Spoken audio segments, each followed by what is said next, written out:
আলাইহিস সালাম বলে, আজরাইল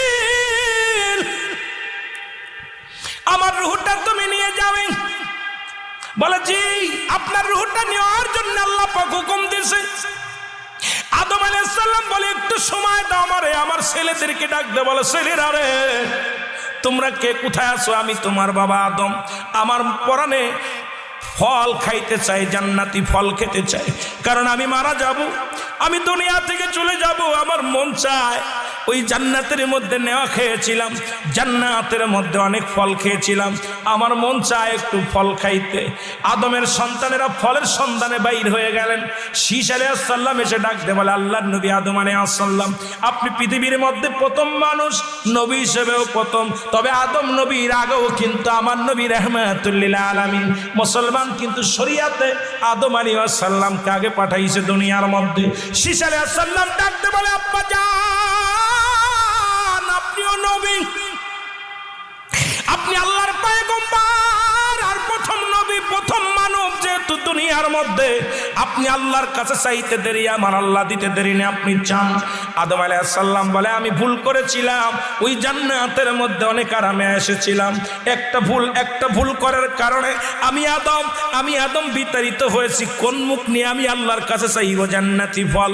তুমি চাও বাবা শীষ, তুমি চাও। শীষ আলাইহিস সালামকে বললেন, বাবা শীষ রে, যতগুলো সন্তান আমার আল্লাহ দিয়েছে তার মধ্যে একমাত্র নবুয়তি আমি তোমারে দান করেছি, সুতরাং তুমি আমার আল্লাহর কাছে অনেক প্রিয়, তুমি চাইলে আমার আল্লাহ দিবে। শীষ আলাইহিস সালাম চাইলেন আমার আল্লাহ, আমার আব্বা জান আল্লাহ শুনে নেন, যেহেতু একটা সন্তানের কাছে বাবার হলো 14টা হক, এই 14টা হকের মধ্যে 7টা হলো জীবিত থাকতে, 7টা হলো মৃত্যুর পরে, সুতরাং বাবাকে খুশি রাখার জন্য, বাবার ওই মনের চাহিদা মেটানোর জন্য আদম আলাইহিস সালামের সন্তান শীষ আলাইহিস সালাম দুটি হাত উঠায় দিলেন আল্লাহর দরবারে, আমার আল্লাহ তুমি আমার বাবাকে তুমি জান্নাত থেকে ফল পাঠায়া দাও।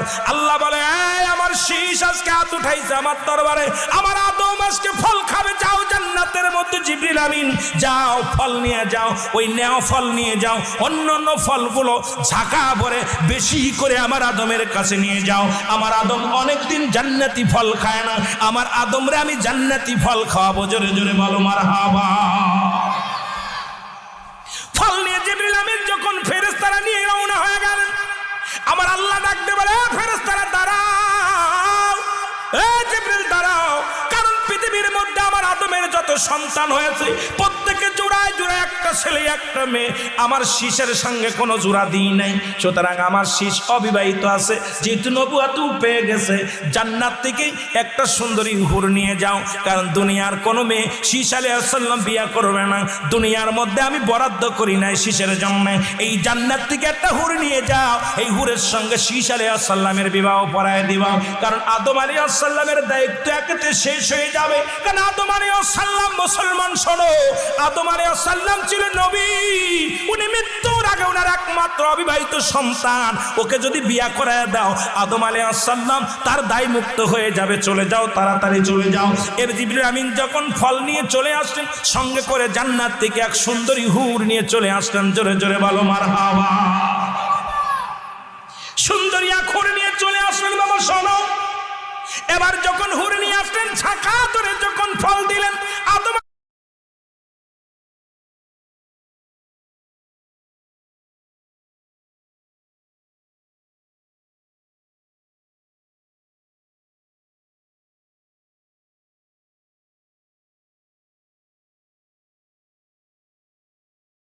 ফল পেয়ে অত্যন্ত খুশি, আল্লাহ তাআলা জান্নাত থেকে ফল পাঠাইছে, এই নেন আপনি খান। এবার যখন ফলের জায়গা রাখলেন, দেখে হুরের পাখার, মুসলমান শুনে নাও, ওই জিবরিল আমিনের পাখার পাশে, জিবরিল আমিনের আপনার একটু দাঁড়ায় পাশেই দেখে একটা মেয়ের ছবি।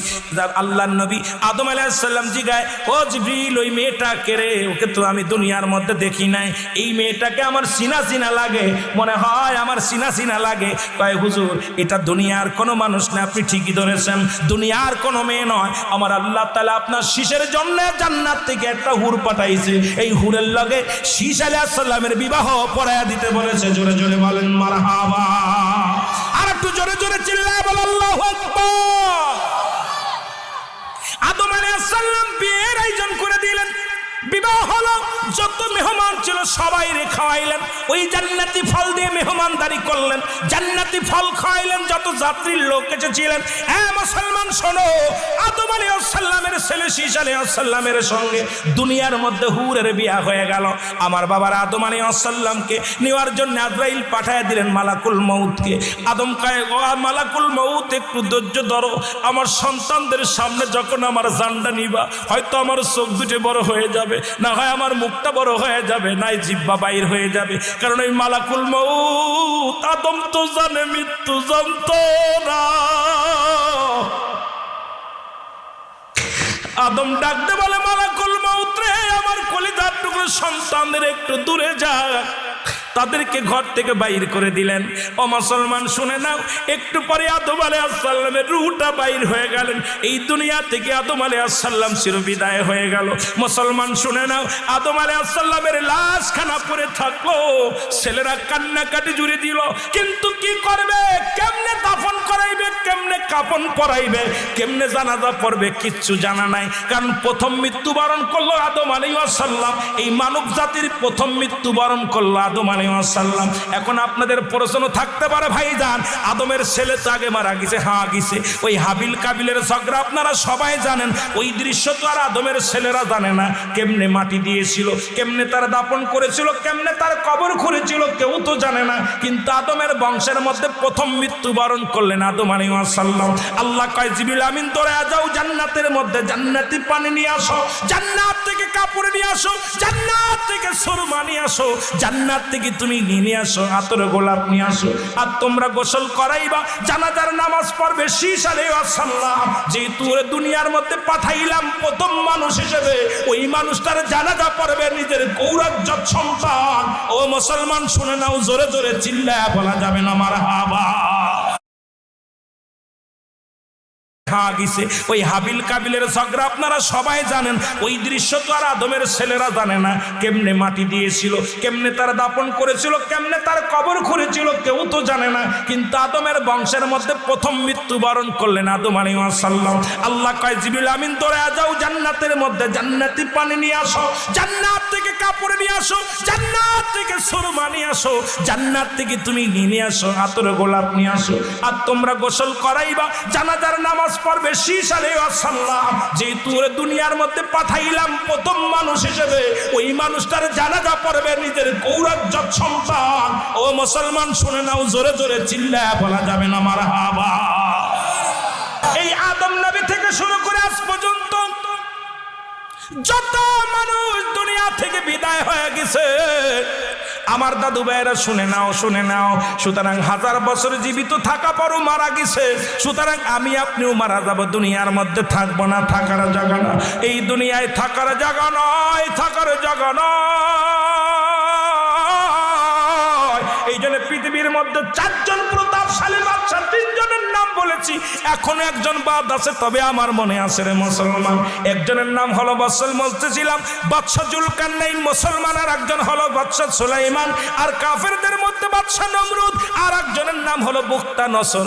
এই পৃথিবীর মধ্যে আল্লাহ পাক তাদের প্রতাপশালী বাদশা করলো, রাজত্বই দান করেছিল, তারা দুনিয়া থেকে বিদায় হয়ে গেছে, কেউ বেঁচে নাই। জোরে জোরে চিল্লায় বলা যাবে না ঠিক কি না? আল্লাহ বলে, আল্লাহ আমি আল্লাহ এই জমিনটাকে রাখবো না, এই জমিনটাকে আমি পুরা তামা বানায় দিব। আজকে পরের জমিন ফাঁকি দাও, কত এতিমের সম্পদ তোমরা ফাঁকি দাও। ঘুষ খাইয়া, সুদ খাইয়া 10 বিঘে 50 বিঘে জমি করলাম। শুনে নাও, এই জমিনের মধ্যে যত মাটি আছে আল্লাহ কয় সব পুরা তামা বানায় দিব। এই জমিনের মধ্যে যত পানি আছে সমস্ত পানিগুলো আমি আল্লাহ পোড়ায়া ছাই বানায়া দিব। যেদিন কিচ্ছু বলতে কিচ্ছু থাকবে না, সেদিন থাকবো শুধু আমি আল্লাহ। জোরে জোরে চিল্লায় বলা যাবে না মারহাবা। আল্লাহ ডাকতে বলে, ফেরেশতা চলে যাও, ওই 3 ব্যক্তির কাছে যাও। যে ব্যক্তিটা যার মাথায় একটা বড় কষ্টের মধ্যে আছে, সে লজ্জা পায় মানুষের মধ্যে বাইর হতে, সে বড় লজ্জা পায়, তার মাথায় চুল নাই, আমি আল্লাহ দয়া করব, যাও আমি দোয়া আমি তুমি যাও আমার কাছে দয়া ভিক্ষা চাইতে বলো, আমি আল্লাহ দয়া করে মাথার চুল গজানোর ব্যবস্থা করে দিব। জোরে জোরে বলেন মারহাবা। চলে যাবা কোথায়? ডবল ব্যক্তির কাছে, যিনি পাকুড়া গায়ের মধ্যে। উনি লজ্জায় সমাজের মধ্যে মুখ দেখাইতে কষ্ট পায়, মনে বড় কষ্ট ইবাদত করে, কিন্তু মনের ভিতরে একটা কষ্ট, আল্লাহ আমি ধবল রোগী, আল্লাহ তুমি আমার এটা সেরে যাও। যাও ওর কাছে যাও, ও যদি চায় আমি আল্লাহ দয়া করি এটাও সেরে দিব, আর কি চায় সেটাও দেখে আসবা। চলে যাও কানার কাছে চলে যাও, যে ব্যক্তির চোখ নাই, ওই ব্যক্তি বড় অসহায়, দুনিয়ার আলো বাতাস দেখতে পারে না, ওর কাছেও চলে যাবা। ওর কাছে আজকে আমি আল্লাহ পাক 3টা ব্যক্তির রহমত দিয়া ভরপুর করে দিব। জোরে জোরে চিল্লায় বলেন মারহাবা। ফেরেশতা জিবরিল আমিন চলে আসছে। ফেরেশতা সালাম দিছে, প্রথম ব্যক্তি ডবল ব্যক্তিকে আসসালামু আলাইকুম ভাই, মানুষের শুরু, ওয়ালাইকুম আসসালাম ভাই, আপনার কি মনে কোনো কষ্ট আসেনি? কয় কষ্ট একটা, এত আল্লাহর ইবাদত করি, বন্দেগি করি, কত না চোখের পানি ছেড়ে কান্দি, বড় কষ্ট আমার মনের ভিতরে। আমার আল্লাহ তাআলা যদি আমার এই ধবল রোগটা সেরে দিত, আমার এই যদি গায়ের রোগটা সেরে দিত, এই সাদা চামড়া ধলা ধলা চামড়া, এই চামড়াটা যদি এক করে দিত, তাহলে আমি আল্লাহর দরবারে শুকরিয়া আদায় করতাম। ফেরেশতা জিবরিল দোয়া করলেন আল্লাহর কাছে, আল্লাহ এই লোকটা তো মনে মনে চাইছে, এই কথা শুধু আমার কাছেও দাবি করছে, লোকটা যদি সেরে যায় সবচেয়ে বেশি খুশি হবে। আল্লাহ কয়ে দিয়ে দাও। সঙ্গে সঙ্গে ওনার মাথার ভিতরে হাত বোলায় দিছে ফেরেশতা, সঙ্গে সঙ্গে ওনার রোগটা ভালো হয়ে গেছে। জোরে জোরে চিল্লায় বলেন মারহাবা। রোগ ভালো হয়ে গেছে। রোগটা ভালো হওয়ার পর বলতেছে, ভাই তুমি কি চাও? বলে আমি আর কি চাবো, আমার একটা লোভ আছে, যেহেতু গরিব মানুষ, আমি আপনি যদি একটা উট দিতেন, একটা উট দিতেন। ফেরেশতা জিবরিল একটা মুসলমান একটা উটনি দিলেন, গর্ভবতী উটনি দিলেন, কয় উটটা নাও, উটনি নাও। উট বলে যেটা পুরুষ, আর যেটা মহিলা তাদেরকে বলে উটনি বলে। এই একটা উটনি এনে দিলেন, নাও, এটা দিয়া তুমি কি করো, তুমি এটা দিয়ে ফলাবা, আর এটা তোমাকে দিয়ে দিলাম, এটা নাও। দিয়ে চলে গেলেন টাকলার কাছে। টাক যে ব্যক্তি টাক, যার মাথায় টাক চুল নাই, সালাম দিলেন। বলে ভাই তোমার মনে কি কোনো চা আসেনি, কোনো আশা আসেনি মনে? বলে চা একটা ছিল, সারা জীবন আমার মৌলার গোলামি করলাম, আমার মাথায় বড় টাক, বড় লজ্জা লাগে মানুষের ভিতরে যেতে। যদি আল্লাহ তাআলা আমার টাকটা যদি সেরে দিত, আমার অসুখটা যদি সেরে দিত, সবচেয়ে বেশি খুশি হতাম। ফেরেশতা জিবরিল মাথার মধ্যে হাত বোলায় দিলেন, সঙ্গে সঙ্গে আল্লাহ পাক তার মাথার মধ্যে চুল গজায়া দিলেন। জোরে জোরে চিল্লায় বলেন মারহাবা। মাথায় যখন চুল হয়ে গেলেন, অত্যন্ত খুশি হলেন। বলে তুমি কিছু চাওনি? বলে আমার আশা আছে, আমি গরু ভালোবাসি, যদি একটা গরু পাইতাম। আমার আল্লাহ কয় ফেরেশতার ওরে একটা গরু দিয়ে দাও, গাবি দিয়ে দাও। একটা গবিন একটা গাবি দিয়ে দিলেন। অমুসলমান চলে গেলেন কোথায়? ছোট্ট করে কথাটা বলে আমি আলোচনা শুরু করব। চলে গেলেন কোথায়? অন্ধর কাছে। অন্ধরে বললেন, অন্ধ ও অন্ধ, তোমার মনের কোনো চা আসেনি, কোনো আশা আসেনি? বলে কে গো তুমি? সবচেয়ে বড় চা, আল্লাহ যদি আমার চক্ষু দুটো ভালো করে দিত, ওই আল্লাহর দরবারে সারা জীবন প্রশংসা করতাম, আমার আল্লাহ শুকরিয়া আদায় করতাম, যদি চক্ষু দুটো ভালো হয়ে যেত। জিবরিল ফেরেশতা জিবরিল আমিন যখন হাতটা দিছেন, সঙ্গে সঙ্গে চোখ দুটি ভালো হয়ে গেছে।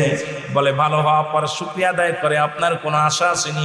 আশা একটা আছে, আমি বকরি ভালোবাসি, আমার মাওলা যদি কিছু বকরি দিত তাহলে কতই না ভালো হতো। ফেরেশতা জিবরিল আমিন ওনাকে একটা বকরি দিলেন। জোরে জোরে চিল্লায় বলো মারহাবা। আমার মুসলমান বাবারা গভীর মনোযোগ। কয়েক মাস পরে অনেক বৃদ্ধি হলো, বকরি বাড়লো, উট বাড়লো, গরু বাড়লো। আমার আল্লাহ কয় ফেরেশতারে যাও একটু পরীক্ষা নাও। পরীক্ষা নিতে আসলেন। প্রথম ব্যক্তির কাছে ফেরেশতা জিবরিল আসলেন, সালাম বিনিময় করে বলে, ভাই আমি গরিব মানুষ, পথিক মানুষ, তুমি তো আগে ছিলে ধবল রোগী ছিলে, আল্লাহ তোমারে দয়া করছে, তোমার অনেকগুলো উট আছে, আমাকে একটা উট দাও, আমি পথিক মানুষ, খরচ করে আমি পথ হারিয়ে ফেলেছি, একটু যাব। কয় তোমার কে বলছে আমি ধবল রোগী ছিলাম? আমার কোনো রোগ টোক ছিল না, আর এগুলা আমার ওই না বাপ দাদার সম্পদ, এইগুলো যা উট দেখছো সবগুলো আমার ওই বাপ দাদার থেকে পেয়েছি, এটা কেউ দান করে নাই। অস্বীকার করলেন, দিলেন তো দিলেনই না, আর অস্বীকার করলেন। উনি বললেন ভাই আল্লাহ তাআলা আপনাকে দয়া করেছে, আপনাকে এত বড় রোগ থেকে আল্লাহ শেফা করেছে, উটনিও আল্লাহ দান করেছিল, আপনি অস্বীকার করেন। কয় হ্যাঁ, এটা তুমি মিথ্যা বলেছো, আমারে কেউ কিছু দেন নাই, এটা আমার বাপ দাদা থেকে পেয়েছি। জোরে জোরে চিল্লায়া বলা যাবে না আল্লাহু আকবার। আমার ভাইরা, আমার বন্ধুরা, আমার গভীর মনোযোগ। মানুষ অকৃতজ্ঞতা কেমনে করে একটু বুঝালাম। এমনি আর ঘটনাটা হাদিস করে আসে নাই, এমনি আর ঘটনাটা বর্তমান কবিরা বলে নাই, কিন্তু এগুলো তো উঠে যায়, সিলেবাস থেকে উঠে গেছে। এখন শুধু সিলেবাসের মধ্যে আসতেছে শরীফ থেকে শরীফা কেমনে হয়, এইগুলো নিয়ে মানুষ ব্যস্ত আছে। জোরে বলেন ঠিক কিনা? মানুষকে কেমনে পশু বানানো যায়। আগে বানর ছিল, এখন মানুষ হচ্ছে। কত নিম্ন কাতারে মানুষের ব্রেনটা ওয়াশ করা হয়। মানুষকে সরল প্রাণ মানুষদেরকে আজকে পৃথিবীর মধ্যে নোংরা বানানোর পায় তারা চলতেছে। কারণ শিক্ষানীতির অবস্থা এত ভয়ঙ্কর অবস্থানে দাঁড়াইছে, যেখানে কোরআনের জ্ঞান নাই, হাদিসের জ্ঞান নাই। আমার ভাইয়েরা, আমার বন্ধুরা, আমার শোনে নাও, কথা বলতে গেলে অনেক সময় অনেক কথা বলা লাগে। শুরু থেকেই ক্ষমা চেয়ে নিচ্ছে। এই জন্যে হয়তো অনেকের গায়ে লাগবে, দেশটা যেহেতু আপনার, দেশটা যেহেতু আমার, বাবা আমাকেও লাগবে, আপনাকেও লাগবে। মনে করছেন অমুকের ছেলে নষ্ট হয়ে যায়, কিচ্ছু যায় আসে না, ওই ছেলে তো আমার, ওই ছেলেটা আমার বাংলাদেশের নাগরিক, সুতরাং ওর গায়ে কাদা লাগলে আমার গায়ে লাগবে, ও কষ্ট পাইলে আমার লাগবে, এই চিন্তা যাদের ভিতরে নাই, আমি মনে করি ইরাই হলো দেশ বিদ্রোহী। জোরে জোরে চিল্লায় বলেন ঠিক কিনা? আমার ভাইরা, আমার বন্ধুরা, আমার কিছুদিন পরে চলে আসেন, অস্বীকার করলেন, মনে আসেনি? এবার চলে গেলেন টাকার কাছে, যার টাক ছিল। ফেরেশতা জিবরিল আমিন এসে বলে ভাই আপনার তো অনেক গরু, মাঠ ভরা গরু, অনেক গরু, আল্লাহ আপনাকে অনেক দিছে, আপনি ছিলেন টাক, আপনার মাথায় চুল ছিল না, আল্লাহ আপনাকে চুল দিছে। একটা গাভী দান করেছিল আমার আল্লাহ, তার থেকে অনেক গাভী হয়েছে, আপনি আমাকে একটা গাভী দেন, আমার গরিব মানুষ, আমার প্রয়োজন। বললেন না, আমারে কেউ দান করে না, আর আমি জীবনেও টাকলা ছিলাম না, আমার চুল ছোট্টবেলা থেকে। সুতরাং অস্বীকার করে মানুষ, কারণ অতীত যারা ভুলে যায় এদের মতো নাফরমান মানুষ নাই। বর্তমান পায়া বর্তমান, আরেক অতীতকে যারা অস্বীকার করে এদের মতো অপদার্থ মানুষ আর দুনিয়ার মধ্যে নাই। আমি কি ছিলাম, কি হয়েছি, আর কি হবে, এই চিন্তা যাদের মধ্যে নাই, এই সমস্ত মুনাফিক দ্বারা ইসলামের কোনোদিন উপকারে আসতে পারে না। জোরে বলেন ঠিক কিনা? আমার ভাইরা, আমার বন্ধুরা, আমার চলে গেলেন কোথায়? কানার কাছে। কানাকে সালাম দিয়ে বলে ভাই আপনার তো দুটি চোখ কানা ছিল। বলে হ্যাঁ, আল্লাহ তাআলা আমার চোখ দুটি একজন দরবেশের খাতির আল্লাহ ভালো করে দিছে। শুধু ভালো করে না, আমাকে একটা বকরি দিয়েছিল, তার থেকে আজকে ছাগলের পাল, অনেক পাল হয়েছে। আমার একটা দেওয়া, কয় একটা নয়, দুটি নয়, আপনার যতগুলো লাগে, যে আল্লাহ আমারে দান করেছে, এটা আল্লাহ আমারে দান করেছে, আল্লাহ আমারে দিয়েছিল। আমি চক্ষু ছিল না, চক্ষু দুটি আল্লাহ আমারে দান করেছে, সুতরাং যতগুলো লাগে ততগুলো নিয়ে যাও। ফেরেশতা কয় ভাই আমি কোনো মানুষ নয়, কোনো গরিব নয়, আমি সেই ফেরেশতা যে ফেরেশতা আপনাদের জন্য দোয়া করেছিলাম, আল্লাহ পাঠাইল পরীক্ষা করতে। আজকে আমি ওই দুজনের কাছে গেলাম, আপনার ওই দুই বন্ধুর কাছে গেলাম, তারা আমার অস্বীকার করেছে, আল্লাহ নিয়ামত অস্বীকার করেছে। এখন বান্দা শুনে নাও, আপনি স্বীকার করেছেন, আপনার বকরি দেওয়া লাগবো না, আল্লাহ আপনার উপরে রহমত দান করুক। জোরে জোরে চিল্লায় বলেন মারহাবা।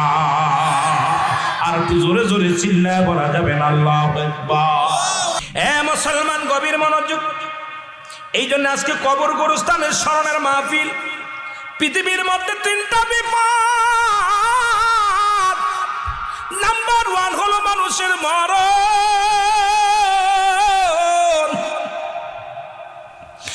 নাম্বার 2 হলো কবর, নাম্বার 3 হলো কিয়ামতের ময়দান। একটা নাম্বার বিপদ হলো মানুষের মরণ, 2 নাম্বার বিপদ হলো কবর, 3 নাম্বার বিপদ হলো কিয়ামতের ময়দান। দাদু ভাইয়ারা মরণের কথা বলতে গেলে চোখ দিয়ে পানি এসে যায়। আল্লাহ,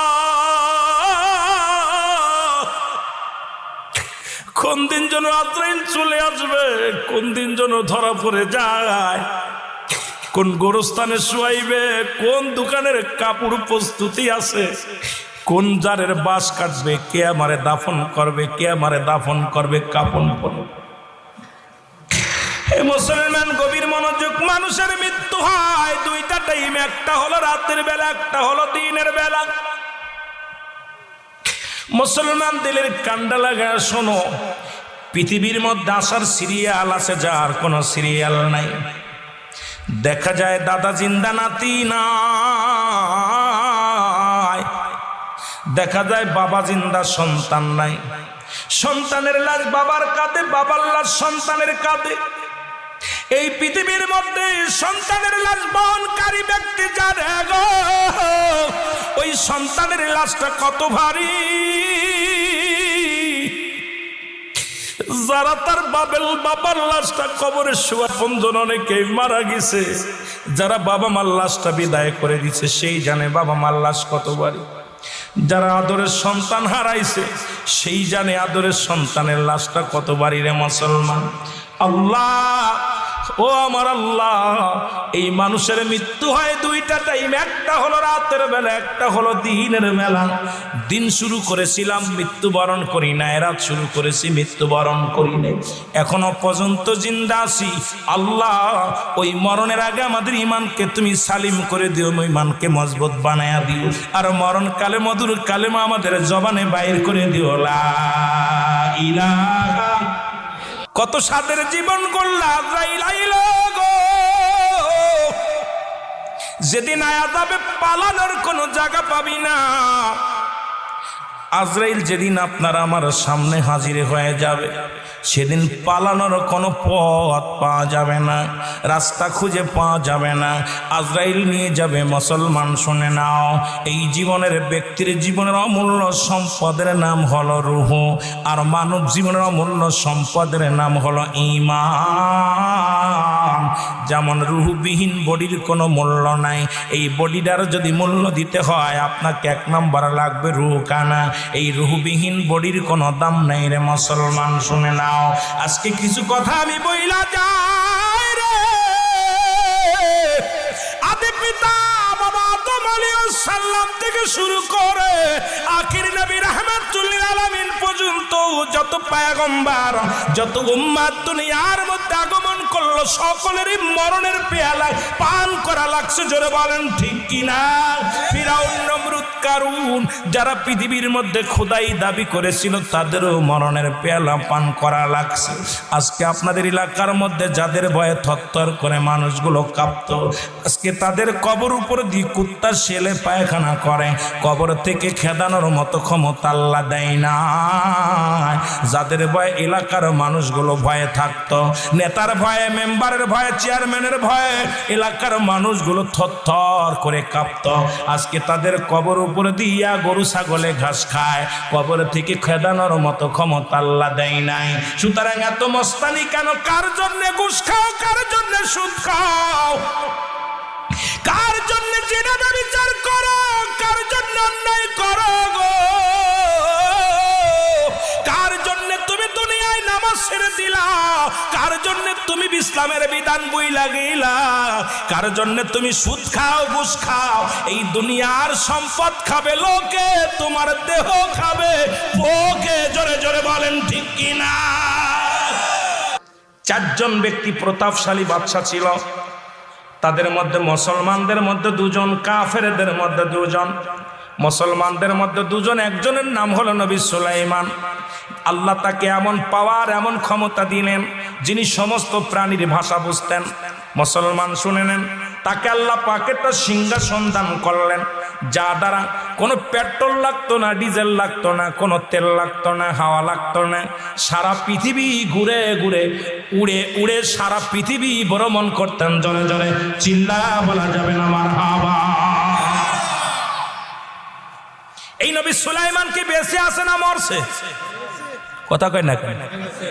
এত পাওয়ার, এত ক্ষমতা আল্লাহ তারে দান করলো। জিন্দা রাখে নাই, দুনিয়া থেকে বিদায় হয়ে গেছে। শুধু তাই নয়, মুসলমান আর একজন মুসলমানদের মধ্যে তিনি হলো বাদশাহ জুলকারনাইন। আল্লাহ তাকে এত পাওয়ার, অদ্য পৃথিবীর রাজত্ব আল্লাহ তারে দান করেছিল। বাবারা খেয়াল করবেন আলোচনাটা, এত ক্ষমতা, সারা পৃথিবী 2 বার ভ্রমণ করছে, অল পৃথিবীটা, এত বড় পৃথিবী 2 বার ঘুরেছেন। আল্লাহ তাকে একটা মজাদার ঘোড়া দান করেছিল, যে ঘোড়াটা একটা কদম পা ফেলাইলে 12,000 মাইল অতিক্রম করত। সুতরাং বাংলাদেশটা 12,000 মাইল হবে না, বাদশাহ জুলকারনাইনের ওই ঘোড়াটা বাংলার জমিনে পা লাগবে না, একটা পা রাখবে ইন্ডিয়ায় আর একটা রাখবে পাকিস্তানে। এত বড় ক্ষমতা আল্লাহ সেই ঘোড়াকে দান করেছিল। আল্লাহ তার হায়াত দিয়েছিল 1600 বছর। কত বছর? তুমি বাঁচবা কয়দিন, আমি বাঁচবো কয়দিন? গড়ায়ু সরকার 270 বছর। আমি করে বেটা সব সরকার শোনো। আবার অনেক সময় অনেক পাগলামি করে কেউ কেউ বলে আমরা হায়াত দিয়েছি, নাউজুবিল্লাহি মিন জালিক। কারণ হায়াতের মালিক কে? আরো জোরে বলেন। আমি মনে করি আপনারা আরো হায়াত খাইছেন। যেভাবে মাদক সেবন জাতি যেভাবে মাদক ধরেছে, গাঁজা মদ ইয়াবা একটা প্রতিটা গ্রামের মধ্যে, ফ্যামিলির মধ্যে এমন ভাবে নিশায় ধরেছে, এখন বাবা অসহায় হয়ে গেছে, মা অসহায় হয়ে গেছে। এই জন্য আমি বলবো জাতিকে যদি বাঁচাইতে হয়, ওরে মুসলমান শুনে নাও, এখনো সময় আছে। এই জাতিকে বাঁচাইতে হলে ঐক্যবদ্ধর কোনো অভাব নাই। আমাদের ঐক্যবদ্ধ হতে হবে। কে সরকারি দল, কে বিরোধী দল, কে নেতা, কে উজির, কে বাদান কর্মচারী দেখার বিষয় না। অন্যায় পেলেই প্রতিবাদ করতে হবে, অন্যায়ের বিরুদ্ধে লুকে রুখে দাঁড়াইতে হবে। জাতিকে বাঁচাইতে হলে আমাদেরকে জাগতে হবে, আর ঘুমানোর সময় নাই। জোরে বলেন ঠিক কিনা? আমার ভাইয়েরা, আমার বন্ধুরা, আমার গভীর মনোযোগ। যে কথা বলতেছিলাম, বাদশাহ জুলকারনাইনকে হায়াত দিয়েছিল 1600 বছর। কত বছর? 1600 বছর হায়াত আল্লাহ দান করেছিল। এরপরে যারা মক্কা মদিনায় কয়েকজন হাজির নাম দেখলাম। আজকের সভাপতি হাজি, আজকের প্রধান অতিথি হাজি, প্রধান মেহমান হাজি, কয়েকজন নামের আগে হাজি দেখলাম। মুসলমান শুনে নেন, মক্কা মদিনা থেকে উত্তর দিকে একটা মহাকামা দেখা যায়। এই মহাকামাটার নাম হলো আলেকজান্দ্রিয়া সিটি শহর। এই শহরের মধ্যে বাদশাহ জুলকারনাইনকে শুয়ায় রাখা হয়েছে। উনি একখানা সাইনবোর্ড লিখে গেলেন, দুনিয়ার মানুষ, আমার হায়াত সীমিত, আমি যে ভুল করেছি তোমরা সেই ভুল করো না, তোমরা দুনিয়ার জিন্দেগি নষ্ট করো না, বেশি বেশি আমার মৌলার গোলামি করো, দুনিয়ার মধ্যে তোমরা সময় নষ্ট করো না। 1600 বছর হায়াত পেয়ে যদি বলে সীমিত হায়াত, আমরা বাঁচবো মাত্র 50 থেকে 60 বছর। এত দুর্নীতি কেন রে মুসলমান? কি লয়া যাবা কবরে? তো মুসলমান ওই আপনার ওই জানাজার যখন পড়ায়া বিদায় করে দিবে, কাপড়ের কোনো পকেট থাকবে না, কবরে কোনো ঘুষ চলবে না, কবরে কোনো মুসলমান কোনো দুর্নীতি চলবে না। ওই কবরে শোয়ানোর পর নিজের আমল নামাটা নিজ হাতে লেখা লাগবে রে মুসলমান। এর সাধারণ মৃত্যু যাদের হয়, 70টা তাজা উটের গায়ের চামড়া জবাই না করিয়া উল্টো দিকে টান দিয়া লবণ আর মরিচ লাগা দিলে যতটুকু যন্ত্রণা হয়, এর 70 মুসলমানের চাইতে 70 গুণ যন্ত্রণা হলো একটা সাধারণ মৃত্যু। এখন আমরা মরণকালে যারা পায়খানা করে দিই, মরণের সময় যাদের প্রস্রাব করে দিই, মরণের সময় অনেক মানুষের চোখ দুটি বড় বড় হয়ে যায়। আল্লাহ,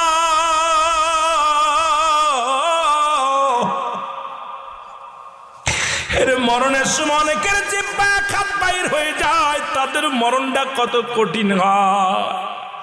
কত মানুষের জানাজা পড়াইলা, কত মানুষের কাপন পরাইলা, কত মানুষের মুসলমান দুনিয়ার মধ্যে কত মানুষের কবরে শুয়াইলা। আরে দুনিয়ার 3 তলা থেকে নামায়া বারান্দায় জায়গা হবে না, সবাই তোমার বিদায়ের জন্য ব্যস্ত হয়ে যাবে রে মুসলমান।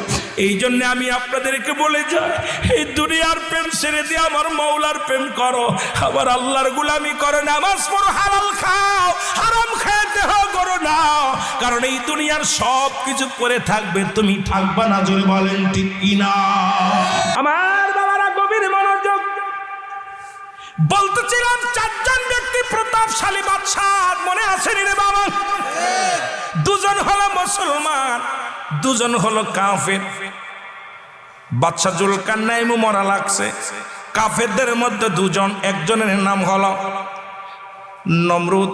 ফেরাউন বাজার নমরুদ যিনি বলা হয়, যিনি আল্লাহর সঙ্গে যুদ্ধ করার জন্যে বিশাল একটা গম্বুজ বানাইলেন, বিশাল একটা মিনার বানাইলেন। আল্লাহরে মারব, আল্লাহরে মারার জন্য তীর বানাইলেন, ওই শগুন পুষলেন। অনেক লম্বা ইতিহাস রে মুসলমান, শুনে নাও।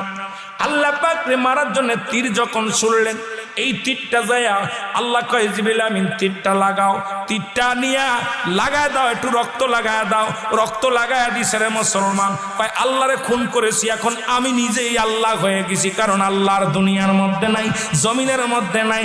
আল্লাহ তো নিজেই নিহত হয়ে গেছে, একবারে শেষ হয়ে গেছে। এই নমরুদরে সাইজ করার জন্য আল্লাহ পাঠাইলেন কিছু মশা। মুসলমান গভীর মনোযোগ,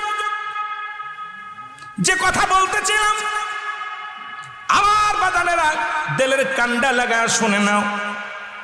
কোথায় এই নমরুদরে সাইজ করলো মশা দিয়া, মশা পাঠাইল এক জাগ, মনে আছে না? এক জাগ মশা। এই মশা চলে আসছে মেঘমালা হইয়া, বৃষ্টির মতো আসছে। নমরুদ দেখে রে প্রচুর পরিমাণ মশা আকাশ থেকে মেঘ মনায় নামছে, আসিয়া এমন কামড় শুরু করলো। নমরুদ বাহিনীকে মশায় কামড়ায় সাইজ করে দিছে। এখন প্রতিনিয়ত আজকে 17 জন না কয়জন মারা গেছে ডেঙ্গু রোগে। সুতরাং বাংলাদেশে প্রতিনিয়ত ডেঙ্গুতে মারা যায়, কারণ এই যে মশা নমরুদ বাহিনীকে সাইজ করার জন্য মশা আসছে। এই মশা যখন নমরুদ বাহিনী শেষ হয়ে গেল, একটা ল্যাংড়া মশা, কানা, লেকচোক নাই, একটা হাত পা নাই, ল্যাংড়া আল্লাহর কাছে প্রার্থনা করে, আল্লাহ আমারে তো পাঠাইলা নমরুদের সাইজ করার জন্য, আমি তো সবার পিছে পড়ে গেছি, আমি তোর বাহিনীকে কামড় দিতে পারি নাই, আমার আল্লাহ একটু দয়া করো, আমার দিকে একটু তাকাও গো আল্লাহ, আমি তোমার আল্লাহ। ওই নমরুদ বাহিনীকে সাইজ যেহেতু করতে পারি নাই, মনে বড় কষ্ট। যুদ্ধের ময়দানে এসে খালি হাতে ফিরে গেলে কেমন হয়? আল্লাহ আমারে তুমি এমন শক্তি দাও, আমি যেন নমরুদের সাইজ করতে পারি। জোরে জোরে চিল্লায় বলেন মারহাবা। আল্লাহ তাআলা তারে সাইজ করার জন্য দিলেন, ক্ষমতা দিলেন। যাইতে যাইতে নমরুদের নাকের ভিতর দিয়া ঢুইকা মাথার ভিতরে। আমার মুসলমান শোনা নাও, আমি এই জন্য বলতেছিলাম মানুষের 3টা বিপদ। নাম্বার 1 হলো মানুষের মরণ, নাম্বার 2 হলো কবর। কবর বলতে বোঝায় মানুষের মরণের পর থেকে শুরু করে কিয়ামত পর্যন্ত জগৎটাকে বলা হয় কবরের জগৎ। জোরে বলো মারহাবা। কিয়ামত পর্যন্ত জগৎটাকে বলা হয় কবরের জগৎ। আমার বাবারা, 1 নাম্বার বিপদ হলো মরণ, 2 নাম্বার বিপদ হলো কবর। এই কবর কাউকে ছাড়বে না, কবরে আমাদের শুতে হবে। অনেকেই মনে করি আগুন দিয়া পোড়ায়া দিলে আর কবরে মনে হয় আযাব হবে না, মনে করি হাঙ্গর কুমিরে খেয়ে ফেলছে তার কবর হবে না। কবর বলতে বোঝায় মানুষের মৃত্যুর পর থেকে শুরু করে কিয়ামত পর্যন্ত জগৎটাকে বলা হয় কবরের জগৎ। সুতরাং আপনাদেরকে আমি অনুরোধ করে যাই, এই কবরের চিন্তা আমাদের ভিতরে আসা লাগবে। সর্বশেষে যিনি মারা যাবে, যিনি কবরে যাবে, 50,000 বছরও তার কবরে থাকা লাগবে। এই কবরের দিন এই রকম দিন নয়, কবরের রাত এই রকম রাত নয়, কারণ কবরে শুরু আছে যার শেষ নাই। কবরে কোনো সকাল আর বিকেল নাই। কবরে যখন আযাব শুরু হয়ে যাবে, মুসলমান শুনেন, আমি অনেকটা আলোচনার মধ্যে বলেছি, ওই কবরের মধ্যে যখন ফেরেশতা আসবে, নোমান ফেরেশতা, মৃত্যুর পরে 2 টুকরা কাগজ থাকবে তার হাতের মধ্যে। মুসলমান, 1 টুকরা কাগজের মধ্যে থাকবে নেক আমল, আর একটা কাগজের মধ্যে থাকবে বদ আমল। নোমান ফেরেশতা এসে আপনাকে উঠায়া যখন রুহটা দিয়ে দিবে, বলবে বান্দা লেখো, তুমি তাড়াতাড়ি লেখো। উনি কাগজটা নিয়ে দেখবে 60 বছরের জিন্দেগিতে কত রাকাত নামাজ পড়েছেন, কত ওয়াক্ত নামাজ আপনি কাজা দিয়েছেন, কত জায়গা ভালো কাজ করেছেন, সব আপনি পেয়ে যাবেন। ডাক দে সূরা ইউনূসের মধ্যে 11 নম্বর পারা 62 নম্বর আয়াত। আল্লাহ নিজেই তো ঘোষণা করেন, আলা সাবধান, ইন্না নিশ্চয় ইন্না উল্লাহ, আল্লাহর তরফ থেকে যারা ওলি হয়, লা নাই খাউফুন শব্দের অর্থ হয়, ওরা যদি অবস্থান করে হুমদের উপরে জানুন, তাদের কোনো চিন্তা ভাবনা কিচ্ছু নাই। জোরে বলুন মারহাবা। 2টা দেশ, একটা সোনার মদিনা, একটা সোনার বাংলা। এক দেশে অসংখ্য নবী, এক দেশে অসংখ্য আল্লাহর ওলি। এই বাংলাদেশে আমরা আগমন করেছি অসংখ্য অলিদের দেশে। অসংখ্য আল্লাহর মাহবুব বান্দা শুয়ে আছে বাংলার অলি গলির মধ্যে। রাসূল বলে, মেরকাত শরীফ মেরকাতের 10ম খণ্ড 722 নম্বর পৃষ্ঠা, তাফসীরুল বায়ান 5ম খণ্ড 524 নম্বর পৃষ্ঠা। হুজুর আকরাম সাল্লাল্লাহু আলাইহি ওয়াসাল্লাম বয়ান করেন, আলা সাবধান, ইন্না নিশ্চয়, আলা ইন্না উল্লাহি, আল্লাহর তরফ থেকে যারা ওলি হয়েছে, লা ইয়ামুত, তাদের মৃত্যু নাই। জোরে বলুন মারহাবা। অসংখ্য আল্লাহর ওলি শুয়ে আছে, যাদের খাতিরে আমাদের বাংলার জমিনের দাম, বাংলার জমিন ইসলাম পাইলাম। এই বাংলার জমিনে কোনো নবী আসেন নাই, বাংলার জমিনে কোনো সাহাবে ইকরাম আসেন নাই, বাংলার জমিনে অসংখ্য আল্লাহর ওলিরা আসছে, তাদেরকে হাজারো বার সালাম। জোরে বলেন ঠিক কিনা? সালাম জানাই আজকের মাহফিলের সম্মানিত সভাপতি সাহেব জনাব হাজি আব্দুল মান্নান সাহেব, সাবেক মেম্বার গোবিন্দপুর। আজকের মাহফিলের সম্মানিত প্রধান অতিথি জনাব হাজি আব্দুল কুদ্দুস ডিলার সাহেব গোবিন্দপুর। আজকের মাহফিলের প্রধান মেহমান হাজি জনাব আলী আকবর সাহেব, ধর্মীয় কি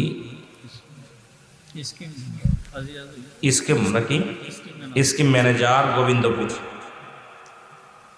এরপরে আজকের মাহফিলের সম্মানিত যে সমস্ত ওলামা ইকরাম আছে, বিশেষ অতিথি হিসেবে অনেকের নাম আছে, যাদের মধ্যে জনাব মোহাম্মদ নজরুল ইসলাম সর্দার সাহেব, আতিকুর রহমান সাহেব, জনাব মোহাম্মদ আব্দুল অদুদ সদ্দাগার, জনাব মোহাম্মদ শাহজাহান পুলিশ, জনাব মোহাম্মদ কবির আহমেদ সাহেব, আমিরুল ইসলাম সাহেব। আজকের মাহফিলের সম্মানিত যে সমস্ত বিশেষ ওয়াজিং আছেন, জনাব হজরত মৌলানা শহীদুল ইসলাম সাহেব, জনাব হজরত মৌলানা আব্দুল কাদের সাহেব, জনাব হজরত মৌলানা লুৎফর রহমান সাহেব, জনাব হজরত মৌলানা আজকের মাহফিলের বিশেষ মেহমান যারা শফিকুর রহমান সাহেব। আজকের মাহফিলের সম্মানিত বিশিষ্ট আরেকজন বক্তা জনাব হজরত মৌলানা হাফেজ দেলার হোসেন সাহেব।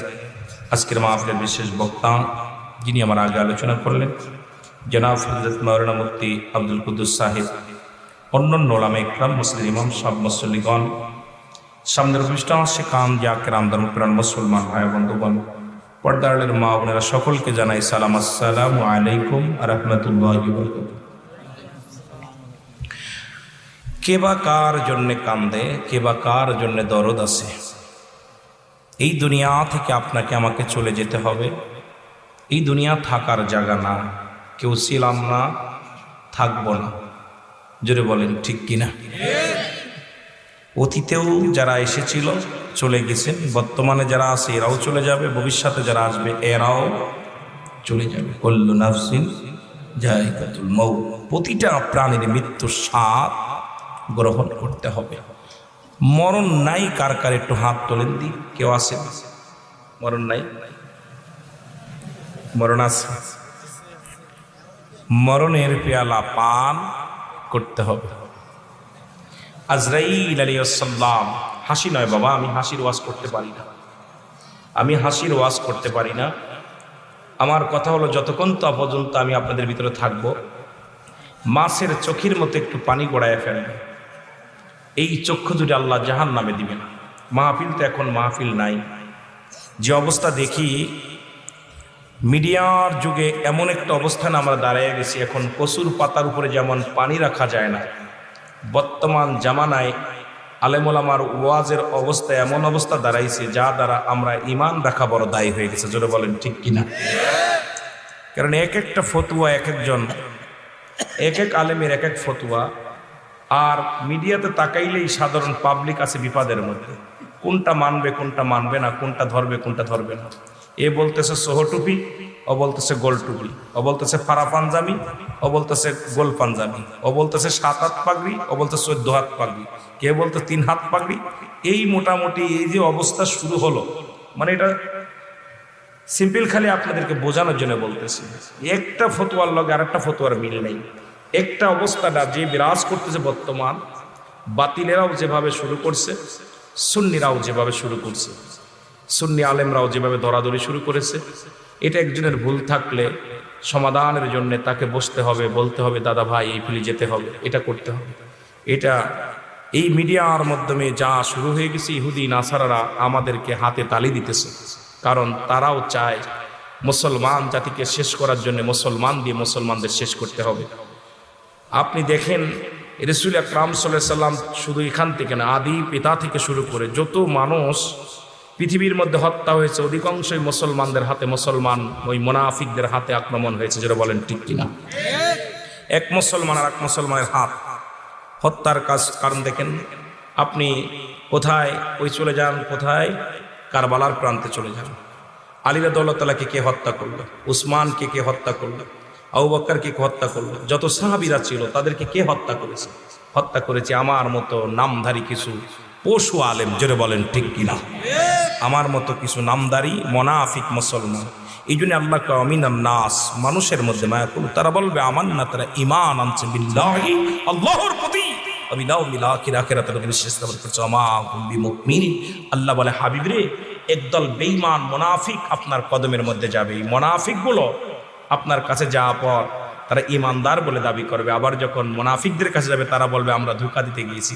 আল্লাহ বলেন এদের জন্য আমি আল্লাহ রেখে দিলাম ও ইদ্দাতুল কাফিরিন, কাফির বেঈমান মুনাফিকদের জন্য প্রস্তুতি আছে সাতটা জাহান্নাম। কে কে যাবেন? যাবেন কেউ?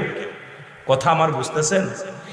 আমি ওয়াজ আসলে বাবা বড় বক্তা না, যদিও আমাকে আজকে একটা কথা আমার পরিচালক সাহেব বলছেন, বিশ্ব জাকের মঞ্জিল থেকে খেলাফত প্রাপ্ত না বাবা, বিশ্ব জাকের মঞ্জিলে কাউকে খেলাফত দেয়া হয় না। বিশ্ব জাকের মঞ্জিলে আমি একজন সাধারণ একজন নগণ্য গোলাম। বিশ্ব জাকের মঞ্জিলের আমি কর্মী গ্রুপের একজন নগণ্য গোলাম। আকাশের নিচে এই জমিনের উপরে আমার মতো নরাধনকে দিয়ে যদি দুই চারটে কথা বলার সুযোগ আল্লাহ দান করে আপনাদের দুয়ার বরকতে, তাহলে বলতে পারবে, নয়তো বলার মতো ক্ষমতা আমার ভিতরে কোনো এলেম নাই, আমার ভিতরে কোনো আমল নাই, আমার ভিতরে কোনো কিচ্ছু বলতে নাই, বলতে কিচ্ছু নাই। আমি পাপী গুনাহগার। আসমানের নিচে আমার মতো নালায়েক দিয়া যদি আল্লাহ দুই চারটি কথা বলার সুযোগ দান করে, আমার জীবন ধন্য। আর আপনারা কুমিল্লার মানুষ, আমি মাগুরার মানুষ, আপনাদের থেকে প্রায় 450-500 কিলো দূরের বাড়ি, 450 কিলোমিটার হবে। যেহেতু ঢাকা থেকে আমার বাড়ি 250 কিলো, তারপর আপনাদের ওখান থেকে প্রায় এখানে 100 কিলোর উপরে হবে, 150 কিলো। তাহলে আমি ঠিকই ধরেছি 250, 300, 350, 400 হবে মোটামুটি। এত দূর থেকে আমাকে নিয়ে আইছেন। আমি যতক্ষণ পর্যন্ত বসে থাকি আপনাদের কাছে অনুরোধ করব, জুমলায়ে খবরিয়া, জুমলায়ে হিংসায়া। জুমলায়ে হিংসায়া বক্তা মনের ভাব প্রকাশ করলে শ্রোতা বুঝতে পারে না। শ্রোতা ইয়েস নো ভেরি গুড, খালি ইয়েস ইয়েস করবে আর তাকবীর দিয়ে। আমাদের শ্রোতা তো উজোকে বাঙালি, যেটা বলে ইয়েস, কথা বুঝেননি, বলেও no no no, very good very good, কথা বুঝেননি, এগুলো হুজোকে বাঙালি। এই জন্যে যে বক্তার মনের ভাব প্রকাশ করলে শ্রোতা কিছুই বুঝতে পারে না, কোনো কসু বুঝতে পারে না, এটাকে বলা হয় জুমলায়ে হিংসা। জুমলায়ে খবরিয়া, বক্তা মনের ভাব প্রকাশ করলে শ্রোতা এটা সহজেই বুঝতে পারে, এটাকে বলা হয় জুমলায়ে খবরিয়া। আমিও চেষ্টা করব যেটুকু পারি, সব যে আমার জানা আছে না বাবা, আমার যেটা জানা আছে আপনার সেটা নাই, আপনার যেটা জানা আছে আমার সেটা জানা নেই। আর জানার কোনো শেষ নাই, জানতে হবে, জোরে বলেন ঠিক কিনা? জানার চাইতে মানতে হবে। আমাদের দেশে বর্তমান মানতে রাজি না, মানতে রাজি না। মানকিস কেমন? একজন বলছে বাবা মোষ ভিজা পানি খাইলে মাকরু, মোষটা সেটে ফেলে। উনি মদ খাইতেছে, মোষ এরম ধরে মদ খাচ্ছে, এরম খাচ্ছে, হুজুরি ওয়াজ করছে মোষ ভিজা পানি খাইলে মাকরু, এখন খাইতেছে কি? মদ কি হারাম না হালাল?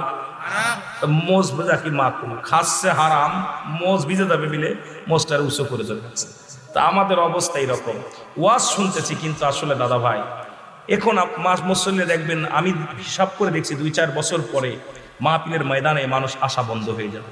কারণ যে অবস্থা পিরাপিরি শুরু হয়েছে, যে অবস্থায় উলামা ইকরাম যা শুরু করেছে, যেভাবে হিংসুত্ব অবস্থায়, বাংলায় বলে পরশ্রুতি কাতর, একজনের ভালো একজন দেখতে পারে না।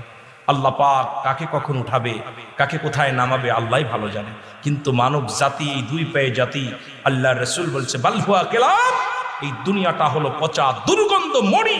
মানুষের চরিত্র হলো কুকুরের চরিত্র। কুকুর যেমন হিংসুটে প্রাণী, কাউকে ভাগ দিতে চায় না, কাউকে ভাগ দেয় না, সে একাই ভোগ করতে চায়। ঠিক এই জামানায় আমাদের ভিতরে আলেমদের যে অবস্থা শুরু হয়ে গেছে, আমি আশঙ্কা মনে করতেছি, আল্লাহ এখান থেকে ফিরে আসতে পারবো কি পারবো না জানি না। আমাদের যে অবস্থা বিরাজ করতেছে, আমরা ইতরের হাতে মার খাবো, আমরা জানো ইতরের হাতে লাঞ্ছিত হব, অপমানিত হব, কারণ আমাদের চরিত্র একবারে নিম্নগামী হয়ে গেছে। জোরে বলেন ঠিক কিনা? এক ইমাম আর এক ইমামের সূরা ফাতিহা পড়তেছে, কয় ভাইজান সর্বনাশ, আপনাদের ইমাম সাহেব তো সর্বনাশ। কেছি কয় জল্লিন কইছে, কি কইছে? কথা কি এত বড় ভুল? আরে ভাই কি জানেন, উনি এত তো মূর্খ মানুষ। এই সভাপতি সাহেব শোনেন, ইমামের পিছে নামাজ পড়েন, কি পড়েন? ও তো দোয়াল্লিন কয় না, জোয়াল্লিন কয়। ঘটনা কি? কই তাই নাকি? কুতি কই ইমাম সাহেব আপনার তো মারাত্মক ভুল। কে বলছে? কে বলছে জানি না, আপনি বাদ। কথা বুঝেন? আর আমার দেশে অধিকাংশ মসজিদের ম্যানেজার, সভাপতি সেক্রেটারি সবই ঘুষখোর, জিনাখোর। অধিকাংশ মসজিদের সভাপতি সেক্রেটারি দেখা যায় এরা হলো সুদের মধ্যে জড়িত, ঘুষের মধ্যে জড়িত, কারণ তারা ওই জায়গাটা দখল করেছে। জোরে বলেন ঠিক কিনা? আমি দেখতেছি, যেটা আমার নজরে পড়ছে, আমি আমার এলাকায় এত সুন্দর একজন সভাপতি ছিল, তাকে চেঞ্জ করে এখন বর্তমান যিনি দিছে, মোটামুটি এমনই অবস্থান দিছে যাকে দিছে এই লোকটা পশ্চিম কারে কয় চিন্ত না। কথা বুঝেন নাই? ইমাম সাহেবের তাগিদ, ইমাম সাহেব এটা করো ওটা করো। ইমাম মানেই নেতা। আজকে সেই নেতাদের মূল্য নাই, মর্যাদা নাই, সমাজ জাতি সব শেষ। জোরে বলেন ঠিক কিনা? আরো জোরে বলেন ঠিক কিনা? আল্লাহ পরীক্ষা করতেছে। কোরআন হাদিস দ্বারা একটা ঘটনা আমার মনে পড়ে গেল, ঘটনা বলে আলোচনা শুরু করি। আমি বলবো না, ভূমিকা দিয়ে কথা বলবো, যেটুক বুঝতে হবে। আমার ওয়াজ নিতে হবে বাড়িতে, এই ওয়াজটা বাড়ি নিতে হবে, এখানে রাখা যাবে না, বাড়িতে নিতে। আর রাজি আছেন সবাই? সবাই। আমি তো আগেই বলেছি, বাবা আপনাদের এখানে অনেক ওলামা একরাম বসে আছেন, আমি তাদের কাছে কিচ্ছু না। যদিও চেয়ারে বসেছি, এই যোগ্যতা আমি না, আমার না, হয়তো আপনাদের দোয়া ছিল এই জন্য চেয়ারে বসতে পেরেছি, না হলে বসতে পারতাম না। আর আপনাদের দাম অনেক, মাটিকে আঁকড়ে ধরেছেন, আপনাদের দাম বেশি, মর্যাদা বেশি। হারামের ঘুমকে হারাম করে আমরা এসেছি, আমাদের ভালো খাতি দেবে, আমাদের কিছু মাল দিবে, মহব্বত করছে, চেয়ারে বসতেন। স্যার আপনারা এসে এই মাটিকে বসে আছেন কিসের আশায়? সবই বাকি। আমি যা বলবো এটাও বাকি। কথা ঠিক কিনা? কিন্তু আমি তো সব নগদ পাচ্ছি, টাকা পাচ্ছি নগদ, খাবার পাচ্ছি নগদ, ভালোবাসা পাচ্ছি নগদ। আর আপনারা স্বপ্ন বাকি, দোয়াটা করতেছি বাকি, কথা বলতেছি বাকি, থুয়ে যাচ্ছে। তাহলে আপনারা স্বার্থ আল্লাহকে কত ভালোবাসেন, আলেমুল আমার কথাকে কত গুরুত্ব দেন, এই জন্য বসে আছেন। তা আমি আল্লাহর দরবারে কি জবাব দেব? আমি জবাব দিতে পারবো না যদি আমি সঠিক পথে না চলি, সঠিক পথের সন্ধান যদি আপনাদেরকে না দিই। ইয়াউমাল কিয়ামতের ময়দানে আল্লাহর দরবারে আমার আগুনের কাশি দিয়া জিহ্বা কাটা হবে, সেদিন আমার বাঁচা সম্ভব নাই। আল্লাহ সুযোগ দান করে। জোরে বলুন আমিন। আরো জোরে বলুন আমিন। মানুষ কেমনে অকৃতজ্ঞতা স্বীকার করে? কোরআন শরীফে আপনারা পড়েছেন, হাদিসও দেখেছেন। আমি গল্পটা বলে যাই। একদম বনি ইসরাইলদের 3 ব্যক্তির ঘটনা। বনি ইসরাইলদের মধ্যে 3 লোকের ঘটনা। একজন হলো টাকলা, আরেকজন ধবল রোগী, আরেকজন হলো অন্ধ। আপনারা অনেকেই পড়েছেন, বাংলাও পড়েছেন, কিন্তু এটা কোরআনের ঘটনা। অত্যন্ত সুন্দরভাবে ঘটনাটা লেখছে, হাদিসের ঘটনা, বালা করে শুনবেন। আর আপনারা তো বাংলা অনেকেই গল্প পড়েছেন, আমরাও অনেকেই বইতে লেখা ছিল, অনেক আগে এই ঘটনাটা লেখা ছিল। ওই কানা, ধবল রোগী আর হলো অন্ধ, আপনারা পড়ছেন না? আল্লাহ পাক ফেরেশতা পাঠায় দিয়েছে 3 জনের কাছে। 3 জনের দেখ, কেউ একজন ধবল রোগী, উনি মানুষের ভিতর লজ্জায় যাইতে পারে না। কথা ভালো করে বুঝিয়ে নেন, অকৃতজ্ঞতা মানুষ কেমনে